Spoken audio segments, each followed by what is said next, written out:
নবী করিম সাল্লাল্লাহু আলাইহি সাল্লামের হাদিস হলো, এক ওয়াক্ত নামাজ নিজ ইচ্ছা করে ছেড়ে দিলে সেই ব্যক্তি আর মুসলমান থাকে না, কাফের হয়ে যায়, মুশরিক হয়ে যায়। আর আপনি যে হাদিস বানিয়েছেন, এই হাদিস বানানোর কারণে আপনার স্থানও জাহান্নামে হতে পারে। এক ওয়াক্ত নামাজ ইচ্ছা করিয়া কাজা করলে, কি করলে? ছাড়ে নাই।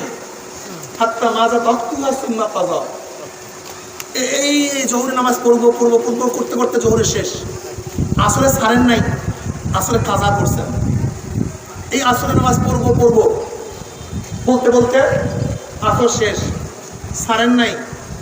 আসরের নামাজ মাগরিবে নিয়া কাজা করছেন। মাগরিবের নামাজ এশার নামাজ ফজরে, ছাড়েন নাই, কাজা করছেন ইচ্ছা করিয়া। এই এক ওয়াক্ত নামাজ ইচ্ছা করিয়া কাজা করলে এক রব্বা জাহান্নাম।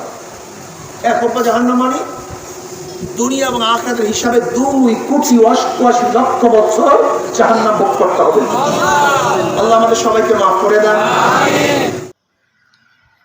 নবী করিম সাল্লাল্লাহু আলাইহি সাল্লামের নামে মিথ্যা বর্ণনেওয়ালা স্থান হবে জাহান্নামে। কিন্তু মুফতি ফয়জুল করিম নবী করিম সাল্লাল্লাহু আলাইহি সাল্লামের নামেই মিথ্যা বানোয়াট হাদিস মানুষকে শোনাচ্ছে।